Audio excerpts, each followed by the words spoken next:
ಅಲ್ಲೋ ಎಲ್ಲರಿಗೆಲ್ಲರೂ ಹೆಂಗಿರಲ್ಲ ಚೆನ್ನಾಗಿದ್ದೀರಾ ಅಂತ ಅಂದ್ಕೊಂಡು ನಾನು ಕೂಡ ಮಸ್ತಾಗಿ ಅದ್ಭುತ ಬೊಂಬಾಟಾಗೀನಿ. ಸೊ ಎಲ್ಲ ಸಮಸ್ತ ಜನತೆಗೆ ನನ್ನ ಮತ್ತೊಂದು ಪಾಡ್ಕ್ಯಾಸ್ಟ್ಗೆ ನಿಮ್ಮೆಲ್ಲರಿಗೂ ಸ್ವಾಗತ ಸುಸ್ವಾಗತ. ಸುಮಾರು ಏನಿಲ್ಲ ಅಂದ್ರೇನು 12 ತಿಂಗಳಾಗಿತ್ತು, ಹತ್ರ 1 ವರ್ಷ ಅಂತಲೇ ಅಂದ್ಕೊಳ್ಳಿ ವೀಡಿಯೋಸ್ಗಳನ್ನ ಅಪ್ಲೋಡ್ ಮಾಡಿ. ಸೊ ಇನ್ನು ಮುಂದೆ ಹೇಳ್ತೀನಿ, ಈ ಥರ ಇನ್ನು ಮುಂದೆ ಮತ್ತೆ ಯಾವತ್ತು ಇಷ್ಟು ಲಾಂಗ್ ಗ್ಯಾಪ್ ತೊಗೊಳ್ಳಲ್ಲ. ಇನ್ನು ಮುಂದೆ ಯೂಟ್ಯೂಬಲ್ಲಿ ವಾರಕ್ಕೆ ಅಟ್ಲೀಸ್ಟ್ 1 or 2 ವೀಡಿಯೋಸ್ನ ಅಥವಾ 1 or 2 ಕಂಟೆಂಟ್ಸ್ನ ಅಪ್ಲೋಡ್ ಮಾಡೋಕ್ಕೆ ಟ್ರೈ ಮಾಡ್ತೀನಿ. ಸೊ ಬನ್ನಿ ಇವತ್ತಿನ ಕಂಟೆಂಟ್ನ ಶುರು ಮಾಡೋಣ. Year 1999, during the peak winters, ಯಾವಾಗ ಪಾಕಿಸ್ತಾನ ಬಂದು ಭಾರತದ 130 ಪೋಸ್ಟ್ಗಳನ್ನ ಆಕ್ರಮಿಸ್ಕೊಂತು. ಅದನ್ನು ಮತ್ತೆ ಪಡ್ಕೊಳ್ಳೋಕ್ಕಂತ ಒಂದು ಯುದ್ಧ ಆಯಿತು, ಅದೇ ಕಾರ್ಗಿಲ್. ಸೊ ಈ ಕಾರ್ಗಿಲ್ ಯುದ್ಧದ ಬಗ್ಗೆ ತಿಳ್ಕೊಳ್ಳೋಕ್ಕಿಂತ ಮುಂಚೆ ಫಸ್ಟು ಇದ್ರ ಹಿಸ್ಟ್ರಿಗೆ ಹೋಗೋಣ, ಹೆಂಗೆ ಶುರು ಆಯಿತು ಅಂತ ತಿಳ್ಕೊಳ್ಳೋಣ ಬನ್ನಿ. During the year 1972 2 July, India ಮತ್ತು ಪಾಕಿಸ್ತಾನ್ ಒಂದು ಅಗ್ರಿಮೆಂಟು ಬರುತ್ತೆ. ಆ ಅಗ್ರಿಮೆಂಟೇ ಬಂದು Shimla agreement, which was signed by ನಮ್ಮ ಫಾರ್ಮರ್ PM ಇಂದಿರಾ ಗಾಂಧಿ ಮತ್ತು ಪಾಕಿಸ್ತಾನದ ಫಾರ್ಮರ್ PM ಜುಲ್ಫಿಕಾರ್ ಅಲಿ ಭಟ್ಟೋಯಿಂದ. ಶಿಮ್ಲಾ ಅಗ್ರಿಮೆಂಟಲ್ಲಿ ನೀಟಾಗಿ ಕ್ಲಿಯರಾಗಿ ಬರೆದಿರುತ್ತೆ ದಟ್ LOCನ ಯಾವುದೇ ಕಾರಣಕ್ಕೂ ಯಾವುದೇ ಆರ್ಮಿ ಅಥವಾ ಯಾವುದೇ ಫೋರ್ಸಸ್ ಬಂದು ಬ್ರಿಚ್ ಮಾಡೋಂಗಿಲ್ಲ. ಐದರ್ ಇಂಡಿಯಾನು ಬ್ರಿಚ್ ಮಾಡಲ್ಲ, ಇವನ್ ಪಾಕಿಸ್ತಾನ ಕೂಡ ಬ್ರಿಚ್ ಮಾಡಕೂಡ್ದು ಅಂತ. ಏನೇ ಆದಂಥ ಒಂದು ಅನ್ಸರ್ಟನಿಟಿ ಆದ್ರೂ ಇಂಡಿಯಾ ಮತ್ತು ಪಾಕಿಸ್ತಾನ್ ಖುದ್ದಾಗಿ ಇವರಿಬ್ಬರೇ ಬಂದು ಇದನ್ನ ಡೀಲ್ ಮಾಡ್ತಾರೆ, ಅದು ಒಂದು ಪೀಸ್ಫುಲ್ ಮ್ಯಾನರಲ್ಲಿ ಅಂತ ಕ್ಲಿಯರಾಗಿ ಉಲ್ಲೇಖ ಆಗಿರುತ್ತೆ. ಬಟ್ ಪಾಕಿಸ್ತಾನ್ ಇದನ್ನೆಲ್ಲ ಬ್ರಿಚ್ ಮಾಡಿ ಭಾರತದ 130 ಪೋಸ್ಟ್ಗಳನ್ನ ಕ್ಯಾಪ್ಚರ್ ಮಾಡ್ಕೊಳ್ಳುತ್ತೆ, that to on the absence of Indian army. ಮತ್ತು ಶಿಮ್ಲಾ ಅಗ್ರಿಮೆಂಟಲ್ಲಿ ಇದು ಒಂದು ಇನ್ಫಾರ್ಮ್ಡ್ ಆಗಿರುತ್ತೆ that during the peak winters ಎರಡು ಫೋರ್ಸಸ್ಸು ತನ್ನ ಫೋರ್ಸ್ಗಳನ್ನ ಪೋಸ್ಟ್ಗಳಿಂದ ವಿಡ್ರಾ ಮಾಡ್ಕೊಂಡು ಬೆಟ್ಟದಿಂದ ಕೆಳಗಡೆ ತೊಗೊಂಬರಬೇಕು ಅಂತ. ಇಂಡಿಯನ್ ಆರ್ಮಿ ನಮ್ಮ ಫೋರ್ಸ್ಗಳನ್ನ ಕೆಳಗಡೆ ತೊಗೊಂಬರುತ್ತೆ, ಬಟ್ ಪಾಕಿಸ್ತಾನ ಆರ್ಮಿ ಅವ್ರ ಫೋರ್ಸ್ಗಳನ್ನ ಜಾಸ್ತಿ ಕರೆಸ್ಕೊಂಡು ಆರ್ಮ್ಸು ಅಮ್ಯುನಿಷನ್ಸ್ನೆಲ್ಲ ಎಕ್ವಿಪ್ ಮಾಡ್ಕೊಂಡು ನಮ್ಮ ಭಾರತದ LOCಯನ್ನು ಬ್ರಿಚ್ ಮಾಡಿ ಒಳಗಡೆ ಬಂದು ನಮ್ಮ ಪೋಸ್ಟ್ಗಳನ್ನ ಆಕ್ರಮಿಸ್ಕೊಳ್ಳುತ್ತೆ. ಯಾವಾಗ ವಿಂಟರ್ಸ್ ಎಲ್ಲ ಮುಗ್ದು ಇನ್ನೇನು ಹಿಮಾಲಯ ಕರ್ಗಕ್ಕೆ ಶುರು ಆಗುತ್ತಲ್ಲ, ಆ ಟೈಮಲ್ಲಿ ಅಲ್ಲಿನ ಬಕರ್ವಾಲ್ಸ್ ಅಂದರೆ ಅಲ್ಲಿನ ಕುರಿ ಕಾಯುವಂಥ ಜನ ಏನು ಇರ್ತಾರಲ್ಲ, ಅವರು ಮೇಲ್ಗಡೆ ಹೋಗಿ ನೋಡಿದಾಗ ಒಂದು ಸ್ವಲ್ಪ ಜನ ಅಲ್ಲಿ ಆರ್ಮ್ಸ್ ಆ್ಯಂಡ್ ಅಮ್ಯುನಿಷನ್ಸ್ಗಳ ಜೊತೆ ಒಂದು ಬಂಕರ್ಸ್ನ ಕನ್ಸ್ಟ್ರಕ್ಟ್ ಮಾಡ್ತಿರೋದು ನೋಡ್ತಾರೆ. ಸೊ ಇದನ್ನ ನೋಡಿದಂಥ ಅಲ್ಲಿನ ಜನ ಒಂದು ಸ್ವಲ್ಪ ಸಸ್ಪಿಷಿಯಸ್ ಆಗುತ್ತೆ, ಬಿಕಾಸ್ ದ ಯೂನಿಫಾರ್ಮ್ ಏನು ಹಾಕ್ಕೊಂಡಿದ್ರಲ್ಲ ಅದು ನಮ್ಮ ಇಂಡಿಯನ್ ಆರ್ಮಿದಾಗಿಲ್ಲ, ಬೇರೆ ಯೂನಿಫಾರ್ಮ್ ಇತ್ತು. ಅಲ್ಲಿನ ಪಠಾನ್ ಏನು ಹಾಕೊಂತಾರೆ ಡ್ರೆಸ್ಸು ಆ ಕೋಡಲ್ಲಿತ್ತು. ಸೊ ಇದನ್ನೆಲ್ಲ ತಿಳಿದಂಥ ಅಲ್ಲಿನ ಬಕರ್ವಾಲ್ಗಳು ಡೈರೆಕ್ಟಾಗಿ ಅಲ್ಲಿನ ಸ್ಥಳೀಯ ಆರ್ಮಿ ಕ್ಯಾಂಪ್ಗೆ ಇನ್ಫಾರ್ಮ್ ಮಾಡ್ತಾರೆ. ಸ್ಟಾರ್ಟಿಂಗು ನಮ್ಮ ಆರ್ಮಿಯವ್ರಿಗೆ ಏನಂತ ಅನ್ಸುತ್ತೆ, ಯಾವುದೋ ಒಂದು ಚಿಕ್ಕ ಮಿಲಿಟೆಂಟ್ ಗ್ರೂಪ್ ಬಂದಲ್ಲಿ ಸೇರ್ಕೊಂಡಿದೆ, ಅದನ್ನ ವಿತಿನ್ 1 or 2 ಡೇಸ್ ಒಳಗಡೆ ಕ್ಲಿಯರ್ ಮಾಡ್ತೀವಿ ಅಂತ ಅನ್ಕೊತಾರೆ. ಅದಕ್ಕಂತಾನೆ ಒಂದು ಇಂಟೆಲ್ ಗ್ಯಾದರ್ ಮಾಡೋದಕ್ಕೆ ಒಂದು ರಿಪೋರ್ಟ್ ತಯಾರಿಸೋಕ್ಕಂತಾನೆ ಒಂದು ಚಿಕ್ಕ ಟೀಮ್ನ ಡಿಪ್ಲಾಯ್ ಮಾಡ್ತಾರೆ, which was led under lieutenant Saurabh Kalia. ಇದೆಲ್ಲ ಆಗೋಕ್ಕಿಂತ ಮುಂಚೆ 3 months ಬ್ಯಾಕ್ ಅಟಲ್ ಬಿಹಾರಿ ವಾಜಪೇಯಿ ಅವರು ಪಾಕಿಸ್ತಾನ್ ಮತ್ತು ಇಂಡಿಯಾದು ಒಂದು ಫ್ರೆಂಡ್ಲಿ ರಿಲೇಷನ್ಶಿಪ್ ಮಾಡೋಣ ಅಂತ ಒಂದು ಬಸ್ ಯಾತ್ರೆ ಕೂಡ ಶುರು ಮಾಡ್ತಾರೆ. ಇಂಡಿಯಾ ಟು ಲಾಹೋರ್ ಡೆಕ್ಲರೇಷನ್ ಕೂಡ ಒಂದು ಸೈನ್ ಮಾಡ್ತಾರೆ, ಸ್ಟೇಟಿಂಗ್ ದಟ್ ಇನ್ನು ಮುಂದೆ ಫೈಟ್ಸ್ ಎಲ್ಲ ತುಂಬ ಆಯಿತು, ಇನ್ನು ಮುಂದೆ ಒಂದು ಫ್ರೆಂಡ್ಶಿಪ್ ಕನ್ಸರ್ನಲ್ಲಿ ದೇಶನ ಡೆವಲಪ್ ಮಾಡೋಣ ಅಂತ. My message to the people of Pakistan will be short and simple. Put aside the bitterness of the past. Together let us make a new beginning. But ಇದಾಗಿ ಓವರ್ 3 months ಪಾಕಿಸ್ತಾನ್ ತನ್ನ ನೀಚ್ ಬುದ್ಧಿನ ತೋರಿಸ್ಬಿಡುತ್ತೆ. Lieutenant Saurabh Kalia ಮತ್ತು ಅವ್ರ team ಇನ್ನೇನು ಅಲ್ಲಿನ ಪೋಸ್ಟ್ಗಳ ಹತ್ರ ಹೋಗೋ ಟೈಮಲ್ಲೇ ಅಲ್ಲಿನ ಪಾಕಿಸ್ತಾನಿ ಟ್ರೂಪ್ಸ್ ಏನು ನಮ್ಮ ಪೋಸ್ಟ್ನ ಅಕ್ವೈರ್ ಮಾಡ್ಕೊಂಡಿರ್ತಾರಲ್ಲ ಅವರಿಗೆ ಇವ್ರು ಕಾಣಿಸ್ತಾರೆ. ಇವ್ರು ಒಳಗಡೆ ಬರಲಿ ಅಂತ ಒಳಗಡೆ ಬಿಟ್ಕೊಂಡು ಅವ್ರನ್ನ ಕಂಪ್ಲೀಟಾಗಿ 3 ಕಡೆಯಿಂದ ಸರೌಂಡ್ ಮಾಡ್ಕೊಂಡು ಅವ್ರನ್ನ ಒಟ್ಟಿಗೆ ಫೈರಿಂಗ್ನ ಓಪನ್ ಮಾಡಿಬಿಡ್ತಾರೆ. ಸೊ ಇವ್ರ ಹತ್ರ ಇದ್ದಿದ್ದು ಒಂದು small arms and ammunition, because ಇವ್ರ ಟಾಸ್ಕ್ ಇದ್ದಿದ್ದು ಬರೀ ಅಲ್ಲಿನ ಇಂಟೆಲಿಜೆನ್ಸ್ ರಿಪೋರ್ಟ್ ಮತ್ತು ಒಂದು ಇಂಟೆಲ್ನ ಕಲೆಕ್ಟ್ ಮಾಡೋದಕ್ಕೆ. ಲೆಫ್ಟಿನೆಂಟ್ ಸೌರಭ್ ಕಾಲಿಯಾ ಮತ್ತು ಅವ್ರ ಜೊತೆ ಇನ್ನು 6 JCOsಗಳು ಏನಿದ್ರಲ್ಲ ಅವ್ರ ಕೆಲ ಆದಷ್ಟು ಪಾಪ ಫೈರಿಂಗ್ ಮಾಡ್ತಾರೆ ಮತ್ತು ರಿಟಾಲಿಯೇಟ್ ಮಾಡಿ ಟ್ರೈ ಮಾಡ್ತಾರೆ. But shortage of arms and ಅಮ್ಯುನಿಷನ್ಸಿಂದ ಅವ್ರುಗಳನ್ನ ಯುದ್ಧ ಕೈದಿಗಳ ತೊಗೊತಾರೆ, ಅಂದರೆ the prisoners of war. Lieutenant Saurabh Kalia ಮತ್ತು ಅವ್ರ ಟೀಮು ಯಾವಾಗ ಪಾಕಿಸ್ತಾನವರು ಮಿಲಿಟ್ರಿ ಕಲಿಸಿ ಹಾಕೊಳತ್ತಲ್ಲ, ಆ ಟೈಮಲ್ಲಿ ಅಲ್ಲಿ ಒಂದು ಸರ್ಟನ್ ರೂಲ್ಸ್ ಆ್ಯಂಡ್ ರೆಗ್ಯುಲೇಷನ್ಸ್ ಅಂತ ಇರುತ್ತೆ. ಒಂದು ವೇಳೆ ಪ್ರಿಸನರ್ಸ್ ಆಫ್ ವಾರ್ನ ಯಾವ ಥರನ ಟ್ರೀಟ್ ಮಾಡಬೇಕು ಅದೆಲ್ಲ ಇರುತ್ತೆ. ಬಟ್ ಆದರೆ ಪಾಕಿಸ್ತಾನ್ ಅದನ್ನೆಲ್ಲ ಬ್ರೇಕ್ ಮಾಡಿ ಅವ್ರಿಗೆ 21 ದಿನ ಮೆಂಟಲಿ ಆ್ಯಂಡ್ ಫಿಸಿಕಲಿ ಟಾರ್ಚರ್ ಕೊಟ್ಟು 21ನೇ ದಿನಕ್ಕೆ ಅವ್ರ ಡೆಡ್ ಬಾಡೀಸ್ನ ರಿಟರ್ನ್ ಮಾಡ್ತಾರೆ, stating the statement of the gift from Pakistan ಅಂತ. ಆನ್ May 27th ಇನ್ನೊಂದು ಸ್ವಲ್ಪ ಸರ್ವೇಲೆನ್ಸ್ ಮಾಡೋಣ ಅಥವಾ ಇನ್ನೊಂದು ಸ್ವಲ್ಪ ಇಂಟೆಲ್ ಗ್ಯಾದರ್ ಮಾಡೋಣ ಅಂತ ಇಂಡಿಯನ್ ಏರ್ಫೋರ್ಸ್ ತನ್ನ MiG-21 ಬಟ್ ಅನ್ಫಾರ್ಚುನೇಟ್ಲಿ ಪಾಕಿಸ್ತಾನವರು ಅದನ್ನು ಬ್ಲಾಸ್ಟ್ ಮಾಡಿ ಅದನ್ನು ಡಿಸ್ಟ್ರಾಯ್ ಮಾಡಿ ಬಟ್ ಅಲ್ಲಿಂದ ಎಜೆಕ್ಟ್ ಆದಂಥ ಸ್ಕ್ವಾಡ್ರನ್ ಲೀಡರ್ ಅಜಯ್ ಔಜಾ ಅವ್ರನ್ನ ಪ್ರಿಸನರ್ ಆಫ್ ವಾರ್ ಅಂತ ತಗೊಂಡು ಅವ್ರನ್ನ ಅಲ್ಲಿ ಕಿಲ್ ಮಾಡಿ ಗುಂಡಿಟ್ಟು ಸಾಯಿಸ್ತಾರೆ. ಇನ್ನೊಂದು ಯಾವಾಗ ಈ MiG-21 ಫೈಟರ್ ಜೆಟ್ ಇದು ಕಾಣೆ ಆಯ್ತಲ್ಲ, ಆವಾಗ ಇನ್ನೊಂದು MiG-27 ಕೂಡ ಟೇಕ್ ಆಫ್ ಆಗುತ್ತೆ. As the pilot flight lieutenant K Nachiketa. Even ಅವ್ರ ಫ್ಲೈಟ್ ಕೂಡ ಡಿಸ್ಟ್ರಾಯ್ ಮಾಡ್ತಾರೆ, ಬಟ್ ಇವನ್ ಅವ್ರನ್ನು ಪ್ರಿಸನರ್ ಆಫ್ ವಾರ್ ಅಂತ ಕನ್ಸಿಡರ್ ಮಾಡ್ತಾರೆ.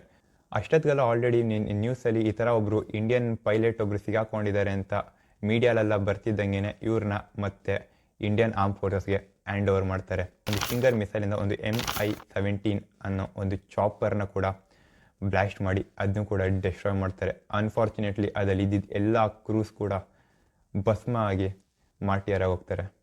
ಆಲ್ರೆಡಿ ಯುದ್ಧ ಶುರು ಆಗೋಕ್ಕಿಂತ ಮುಂಚೆನೇ ನಮ್ಮ ಇಂಡಿಯನ್ ಆರ್ಮ್ ಫೋರ್ಸಸ್ ಏನಿಲ್ಲ ಅಂದರೆ 3 ಏರ್ಕ್ರಾಫ್ಟ್ಸು ಮತ್ತು 30 ಜನ ಟ್ರೂಪ್ಸ್ನ ಕಳ್ಕೊಂಬಿಟ್ಟಿರ್ತಾರೆ. ಸೊ ಇದು ಯಾವಾಗ ಇನ್ನೂ ಎಕ್ಲರೇಟ್ ಆಯಿತು, ಆವಾಗ ಅಂದಿನ ಫಾರ್ಮರ್ PM ಒಂದು ಸ್ಟೇಟ್ಮೆಂಟ್ ಕೂಡ ಕೊಡ್ತಾರೆ. हम शांति चाहते हैं, ये तो दुनिया ने देखा. अब दुनिया ये देखेगी कि हम शांति की रक्षा के लिए और अपनी शक्ति का भी प्रदर्शन कर सकते हैं. ಯಾವಾಗ ನಮ್ಮ ಅಂದಿನ ಫಾರ್ಮರ್ PM ಅಟಲ್ ಬಿಹಾರಿ ವಾಜಪೇಯಿ ಆ ಸ್ಟೇಟ್ಮೆಂಟ್ ಮಾಡ್ತಾರಲ್ಲ, ಆ ಸ್ಟೇಟ್ಮೆಂಟ್ ಮಾಡಿ ಕೇವಲ ಒಂದು ದಿನದ ಒಳಗಡೆ ಬೇರೆ ಬೇರೆ ಜಾಗದಲ್ಲಿದ್ದ ಅಥವಾ ಬೇರೆ ಬೇರೆ ರೀಜನ್ಸಲ್ಲಿದ್ದ ನಮ್ಮ ಆರ್ಮ್ ಫೋರ್ಸಸ್ನೆಲ್ಲ ತೊಗೊಂಡೋಗಿ ಕಾರ್ಗಿಲ್ ಸೆಕ್ಟರ್ಗೆ ಡಿಪ್ಲಾಯ್ ಮಾಡ್ತಾರೆ. ಡಿಪ್ಲಾಯ್ ಮಾಡಿ ಆವತ್ತು ನೆಕ್ಸ್ಟ್ ದಿನದಿಂದನೇ ನಮ್ಮ ಆಪ್ರೇಷನ್ ವಿಜಯ್ ಅನ್ನೋದು ಶುರು ಆಗುತ್ತೆ. ಸೊ ಆಪ್ರೇಷನ್ ವಿಜಯ್ನ ಫಸ್ಟ್ ಟಾಸ್ಕ್ ಬಂದ್ಬಿಟ್ಟು ಟೆಲಾಂಗ್ ಹಿಲ್ನ ಕ್ಯಾಪ್ಚರ್ ಮಾಡುವಂಥದ್ದಾಗಿರುತ್ತೆ. ಅದನ್ನು ಸಕ್ಸಸ್ಫುಲ್ಲಾಗಿ ಕ್ಯಾಪ್ಚರ್ ಮಾಡ್ತಾರೆ ನಮ್ಮ ಇಂಡಿಯನ್ ಆರ್ಮ್ ಫೋರ್ಸಸ್. ಟೆಲಾಂಗ್ ಹಿಲ್ನ ಕ್ಯಾಪ್ಚರ್ ಮಾಡಿದ್ಮೇಲೆ ನೆಕ್ಸ್ಟ್ ಬರೋದೆ ಟೈಗರ್ ಹಿಲ್ನ ಕ್ಯಾಪ್ಚರ್ ಮಾಡೋಂಥ ಆಪರ್ಚುನಿಟಿ. ಈ ಆಪರ್ಚುನಿಟಿ ಬಂದ್ಬಿಟ್ಟು ಗ್ರೆನೇಡಿಯರ್ ಯೋಗೇಂದ್ರ ಸಿಂಗ್ ಯಾದವ್ ಅವರಿಗೆ ಬರುತ್ತೆ. ಅವರು ಮತ್ತು ಅವ್ರ ಟೀಮು ಸಕ್ಸಸ್ಫುಲ್ಲಾಗಿ ಟೈಗರ್ ಹಿಲ್ನ ಕ್ಯಾಪ್ಚರ್ ಮಾಡ್ತಾರೆ. ಬಟ್ ಅನ್ಫಾರ್ಚುನೇಟ್ಲಿ ಅವರಿಗೆ 4 ಗುಂಡು ಕೂಡ ತಗಲುತ್ತೆ. ಅದೆಲ್ಲ ಆದಮೇಲೆ 4 ಗುಂಡು ಬಿದ್ದಿದ್ರೇನು survived and captured tiger hill. ಅದಾದಮೇಲೆ ಇಲ್ಲಿಂದ ನೆಕ್ಸ್ಟು ಕ್ಯಾಪ್ಚರಿಂಗ್ ಪಾಯಿಂಟ್ ಬಂದೆ .5140. ಈ ಟಾಸ್ಕ್ನ ಕಂಪ್ಲೀಟ್ ಮಾಡೋಕ್ಕೆ ಅಥವಾ ಈ ಪಾಯಿಂಟ್ನ ಕ್ಯಾಪ್ಚರ್ ಮಾಡೋದಕ್ಕೆ Indian army lieutenant colonel Yogesh Kumar Joshi ಅವರು ಕೊಡುತ್ತೆ, the commanding officer of 13 Jammu Kashmir rifles. So 5140ನ ಕ್ಯಾಪ್ಚರ್ ಮಾಡಿ ಅಂತ ಒಂದು ಟಾಸ್ಕ್ ಬರ್ತಿದ್ದಂಗೆ ಇವ್ರ ಟೀಮಲ್ಲಿ 2 ಟೀಮ್ಸಾಗಿ ಡಿವೈಡ್ ಆಗುತ್ತೆ. ಒಂದು ಬಂದು captain Vikram Batra call sign Sher Shah ಮತ್ತು ಇನ್ನೊಬ್ಬರು ಕ್ಯಾಪ್ಟನ್ ಸಂಜೀವ್ ಸಿಂಗ್ ಜಾಂಬಾ ಅವರದು. ಸೊ ಇವೆರಡು ಟೀಮ್ನ ಡಿಪ್ಲಾಯ್ ಮಾಡಿ ಟೋಟಲಿ ಆ ಕ್ರೂ ಆಫ್ 120 ಮೆನ್ಸ್ ಕ್ಲೈಮ್ ಮಾಡೋಕ್ಕೆ ಶುರು ಮಾಡ್ತಾರೆ ಟು ಕ್ಯಾಪ್ಚರ್ ದಿ .5140ನ. 2 team captain Vikram Batra call sign Shershah ಹಾಗೂ ಕ್ಯಾಪ್ಟನ್ ಸಂಜೀವ್ ಸಿಂಗ್ ಜಾಂಬವ್ ಇವರು ಇಬ್ಬರು ಟೀಮ್ ಕೂಡ .5140ನ ಕ್ಯಾಪ್ಚರ್ ಮಾಡೋಕ್ಕೆ ಕ್ಲೈಮ್ನ ಶುರು ಮಾಡ್ತಾರೆ ಡ್ಯೂರಿಂಗ್ ದ ಅರ್ಲಿ ಅವರ್ಸ್, ಬೆಳಗಿನ ಜಾವನೆ. ಏನಕ್ಕೆ ಅಂದರೆ ಆವಾಗಿನ್ನೂ ಸನ್ಲೈಟ್ ಕೂಡ ಬಂದಿರಲ್ಲ. ಒಂದು ಸತಿ ಸೂರ್ಯನ ಮೊದಲನೇ ಕಿರಣ ಬಿತ್ತು ಅಂದರೆ ಮೇಲ್ಗಡೆ ಇರೋರಿಗೆ ಎಲ್ಲ ಕಾಣಿಸ್ತಿತ್ತು ಆ್ಯಂಡ್ ಅವರು ಫೈರಿಂಗ್ ಕೂಡ ಶುರು ಮಾಡೋಂಥ ಸಾಧ್ಯತೆ ಕೂಡ ಇತ್ತು. ಸುಮಾರು ಬೆಳಗ್ಗೆ ಇನ್ನೇನು 6 ಗಂಟೆ ಆಗಸ್ಟ್ ಒಳಗಡೆನೆ ಅವರು .5140ಗೆ ತಲುಪಿದ್ರು. ಸಕ್ಸಸ್ಫುಲ್ಲಾಗಿ ಫಸ್ಟು ಕ್ಯಾಪ್ಟನ್ ಸಂಜೀವ್ ಸಿಂಗ್ ಜಾಂಬಾ ಅವರಿಂದ ಒಂದು ಕಾಲ್ ಸೈನ್ ಬರುತ್ತೆ, ಒಂದು ವಿಕ್ಟ್ರಿ ಕಾಲ್ ಬರುತ್ತೆ, ದಟ್ ಓ ಯಾಯ ಅಂದರೆ ಇಟ್ ಇಸ್ ಅ ವಿಕ್ಟ್ರಿ ಕಾಲ್. ಅವರು ಈ .5140ನ ಆಲ್ರೆಡಿ ಕ್ಯಾಪ್ಚರ್ ಆಗಿದೆ ಅಂತ. ಬಟ್ ಸ್ಟಿಲ್ ಇನ್ನೂ ಕ್ಯಾಪ್ಟನ್ ವಿಕ್ರಮ್ ಬತ್ರಾ ಅವರಿಂದ ಯಾವುದೇ ಆದಂಥ ಒಂದು ವಿಕ್ಟ್ರಿ ಕಾಲ್ ಅಥವಾ ಏನಾರೇನು ಮೆಸೇಜ್ ಕೂಡ ಬಂದಿರಲ್ಲ. ಸೊ ಇದನ್ನ ನೋಡಿ ಲೈಟಾಗಿ ಎಲ್ಲರಿಗೂ ಟೆನ್ಷನ್ ಆಗಿ ಶುರು ಆಗುತ್ತೆ, ಲೈಕ್ ಏನಾದರೂ ಅನ್ಸರ್ಟನಿಟಿ ಆಯ್ತಾ ಅಂತ. ಬಟ್ ಇದಾಗಿ 45 ಮಿನಿಟ್ಸ್ಗೆಲ್ಲ ಕ್ಯಾಪ್ಟನ್ ವಿಕ್ರಮ್ ಬತ್ರಾ ಅವ್ರ ಕಾಲ್ ಸೈನ್ ಅಂದರೆ ಒಂದು ವಿಕ್ಟ್ರಿ ಕಾಲ್ ಕೂಡ ಬರುತ್ತೆ, ದಟ್ ಎ ದಿಲ್ ಮಾಂಗೆ ಮೋರ್ ಅಂತ. ಸೊ ದಟ್ ಇದರಿಂದ ಸಕ್ಸಸ್ಫುಲ್ಲಾಗಿ .5140 ಕ್ಯಾಪ್ಟನ್ ವಿಕ್ರಮ್ ಬತ್ರಾ ಮತ್ತು ಕ್ಯಾಪ್ಟನ್ ಸಂಜೀವ್ ಸಿಂಗ್ ಜಾಂಬಾ ಅವರು ಸಕ್ಸಸ್ಫುಲ್ಲಾಗಿ .5140ನ ಕ್ಯಾಪ್ಚರ್ ಮಾಡ್ತಾರೆ. ಮತ್ತು 13 ಜಮ್ಮು ಕಾಶ್ಮೀರ್ ರೈಫಲ್ಸ್ ಅವರಿಗೆ ಇನ್ನೊಂದು ಟಾಸ್ಕ್ ಬರುತ್ತೆ, ಅದೇ ಬಂದು ಟು ಕ್ಯಾಪ್ಚರ್ .4875. ಸೊ ಈ ಟಾಸ್ಕ್ನ ಅಸೈನ್ ಮಾಡ್ತಾರೆ ನಮ್ಮ ಕರ್ನಾಟಕದ ವೀರ ಯೋಧ ಕ್ಯಾಪ್ಟನ್ ನವೀನ್ ನಾಗಪ್ಪ ಸರ್ಗೆ. ಸೊ ಅವ್ರಿಗೆ ಅಸೈನ್ ಮಾಡ್ತಿದ್ದಂಗೆ ಅವ್ರ ಟೀಮ್ ಆಫ್ 120 ಮೆನ್ಸ್ ಅವ್ರು ಕರ್ಕೊಂಡು ಕ್ಲೈಮ್ ಶುರು ಮಾಡ್ತಾರೆ on 4th July midnight.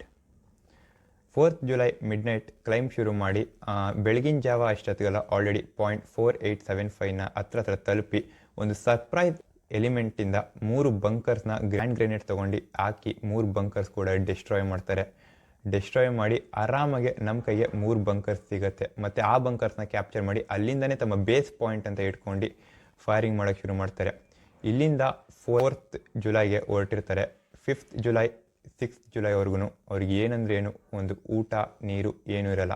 Lieutenant colonel Yogesh Kumar Joshi ಅವರಿಂದ ಒಂದು ಮೆಸೇಜ್ ಬರುತ್ತೆ ದಟ್ ನಿಮ್ಗೇನೋ ಊಟ ಅಥವಾ ಏನಾದರೂ ಊಟ ಮತ್ತು ನೀರೇನೋ ಬೇಕಂತ. ಬಟ್ ಅವ್ರ ಕ್ಯಾಪ್ಟನ್ ನವೀನ್ ನಾಗಪ್ಪ ಆ್ಯಂಡ್ ಅವ್ರ ಟೀಮ್ ಹೇಳುತ್ತೆ ನಮಗೆ ಊಟ ಇಲ್ಲ ಅನ್ನೋ ಪರವಾಗಿಲ್ಲ ಸರ್, ನಮಗೆ ಆರ್ಮ್ಸ್ ಆ್ಯಂಡ್ ಅಮ್ಯುನಿಷನ್ಸ್ ಕಮ್ಮಿ ಆಗ್ತದೆ, ದಯವಿಟ್ಟು ಅದನ್ನ ಕಳಿಸ್ಕೊಡಿ ಅಂತ. ಆವಾಗ ಮತ್ತೆ ಬರ್ತಾರೆ ನಮ್ಮ captain Vikram Batra, call sign Shershah. On 6th evening captain Vikram Batra ಅವರು ಕೂಡ ಅವ್ರ ಟೀಮ್ ಜೊತೆ 0.4875ನ ರೀಕ್ಯಾಪ್ಚರ್ ಮಾಡೋಕ್ಕೆ ಬರ್ತಾರೆ. ಆ್ಯಂಡ್ ಇಲ್ಲಿ captain Naveen Nagappa and captain Vikram Batra ಅವರು ಇಬ್ಬರು ಸೇರ್ಕೊಂಡು ಫೈಟ್ ಮಾಡೋಕ್ಕೆ ಶುರು ಮಾಡ್ತಾರೆ. But unfortunately on 7th July morning captain Naveen Nagappa ಅವರು ಒಂದು ಬಂಕರ್ ಹತ್ರ ಫೈರ್ ಮಾಡ್ತಿದ್ದಾಗ ಅವ್ರ ಪಕ್ಕದಲ್ಲಿದ್ದಂಥ ಒಂದು ಬಂಡೆಕಲ್ಲಿ ಹಿಂಭಾಗದಿಂದ ಒಂದು ಗ್ರೆನೇಡ್ ಬಂದು ಅವ್ರ ಕಾಲ ಹತ್ರ ಬೀಳುತ್ತೆ. ಸೊ ಅದನ್ನು ತೆಗ್ದು ಮತ್ತೆ ಬಿಸಾಕೋಕ್ಕೆ ಟ್ರೈ ಮಾಡ್ತಾರೆ. ಬಟ್ ಮತ್ತೆ ಆ ಬಂಡೆಗೆ ತಾಗಿ ಮತ್ತೆ ಇವ್ರ ಕಾಲ ಹತ್ರನೇ ಬೀಳುತ್ತೆ. ಸೊ ಬಂಕರ್ನೇ ಜಂಪ್ ಹೊಡಿಯೋಕೆ ಹೋದಾಗ ಅವ್ರ ಕಾಲಿಗೆ ಒಂದು ಮೇಜರ್ ಇಂಜುರಿ ಆಗುತ್ತೆ. ಸೊ ಆ ಟೈಮಲ್ಲಿ ಕಾಪಾಡ ಬಂದಿದೆ captain Vikram Batra sir. Captain Vikram Batra ಅವ್ರು ಬಂದು ಕಾಪಾಡೋ ಸೀನ್ನ ಶೇರ್ಷಾ ಅನ್ನೋ ಮೂವಿಲಿ ಕೂಡ ಶೋಕೇಸ್ ಮಾಡಿದ್ದಾರೆ. On 8th July captain Vikram Batra ಅವರು ಅವರ ಫುಲ್ ಕಾನ್ಫಿಡೆನ್ಸಿಂದ ಫೈಟ್ ಮಾಡೋ ಟೈಮಲ್ಲಿ ಅನ್ಫಾರ್ಚುನೇಟ್ಲಿ ಒಂದು ಪಾಕಿಸ್ತಾನ್ ಸ್ನೈಪರಿಂದ ಅವರ ಎದೆಗೆ ಗುಂಡು ಬೀಳುತ್ತೆ. ಸೊ ಅದರಿಂದ ಅವರು ಕೂಡ ಸಾವನ್ನಪ್ತಾರೆ. ಬಟ್ 0.4875ನ ಕ್ಯಾಪ್ಚರ್ ಮಾಡಿ ಅಲ್ಲಿ ನಮ್ಮ ಭಾರತದ ಧ್ವಜ ಕೂಡ ಆರಿಸ್ತಾರೆ. ಇಲ್ಲಿಂದ 95% ಆಫ್ ದಿ ವಾರ್ ಮುಗಿದೋಗುತ್ತೆ. And at the final phase Pakistan troops ಅವ್ರ ಫೋರ್ಸಸ್ನ ವಿಡ್ರಾ ಮಾಡ್ಕೊಳ್ಳೋಕೆ ಶುರು ಮಾಡ್ತಾರೆ. ಆ್ಯಂಡ್ ಬೈ 26th July ಒಂದು ಅಫಿಷಿಯಲ್ ಸ್ಟೇಟ್ಮೆಂಟ್ ಬರುತ್ತೆ ಒಂದು ನಮ್ಮ ಇಂಡಿಯನ್ ಆರ್ಮಿಯಿಂದ ದಟ್ ಇಲ್ಲಿವರೆಗೂ ಯಾವ ಪೋಸ್ಟ್ಗಳು ಪಾಕಿಸ್ತಾನ ಕ್ಯಾಪ್ಚರ್ ಮಾಡಿದ್ವು ಅದನ್ನೆಲ್ಲ ಇಂಡಿಯಾ ಮತ್ತೆ ಅದನ್ನ ರೀಕ್ಯಾಪ್ಚರ್ ಮಾಡ್ಕೊಂಡು ತಮ್ಮ ಹತೋಟಿಗೆ ತೊಗೊಂಡಿದೆ ಅಂತ. ಈ ವಾರಲ್ಲಿ ಭಾರತನ ಗೆಲ್ತು, ಆದರೆ ನಮ್ಮ ಕಡೆ ಏನಿಲ್ಲ ಅಂದ್ರೇನು 527 ಜನ ಸೈನಿಕರು ಸತ್ತರು, ಮತ್ತು ಏನಿಲ್ಲ ಅಂದ್ರೇನು 1300 ಜನ ಸೋಲ್ಜರ್ಸ್ಗೆ ಇಂಜುರೀಸ್ ಆಯಿತು. ಬಟ್ ಇದೆಲ್ಲ ಆದಮೇಲೆ ಈ ಯುದ್ಧದಲ್ಲಿ 4 ಜನಕ್ಕೆ ಪರಮವೀರ್ ಚಕ್ರ ಅವಾರ್ಡ್ ಕೂಡ ಬಂತು. ಅದರಲ್ಲಿ ಒಬ್ಬರು ಕ್ಯಾಪ್ಟನ್ ವಿಕ್ರಮ್ ಬತ್ರಾ, ಇನ್ನೊಬ್ಬರು lieutenant Manoj Kumar Pandey rifleman, Sanjay Kumar and grenadier Yogendra Singh Yadav. I think ಈ ಕಂಟೆಂಟ್ ನಿಮಗೆ ತುಂಬ ಇನ್ಫಾರ್ಮೇಷನ್ ಮತ್ತು ಇನ್ಫಾರ್ಮೇಟಿವ್ ಆಗಿದೆ ಅಂತ ಅಂದ್ಕೊಂಡಿದ್ದೀನಿ. ಸೊ ಇನ್ನು ಮುಂದೆ ಅಟ್ಲೀಸ್ಟ್ ವಾರಕ್ಕೆ 1 or 2 ಕಂಟೆಂಟ್ಸ್ನಂತೂ ನನ್ನ ಈ ಯೂಟ್ಯೂಬ್ ಚಾನಲಲ್ಲಿ ಬಿಡ್ತಾನೆ ಇರ್ತೀನಿ, ಲಾಂಚ್ ಮಾಡ್ತಾನೆ ಇರ್ತೀನಿ. ಸೊ ನಿಮ್ಮ ಸಪೋರ್ಟ್ ಹಿಂಗೆ ಇರಲಿ, ಮತ್ತೆ ಒಂದು ಹೊಸ ಕಮ್ಬ್ಯಾಕ್ ಕೊಡೋಣ. Thank you. ಜೈ ಹಿಂದ್.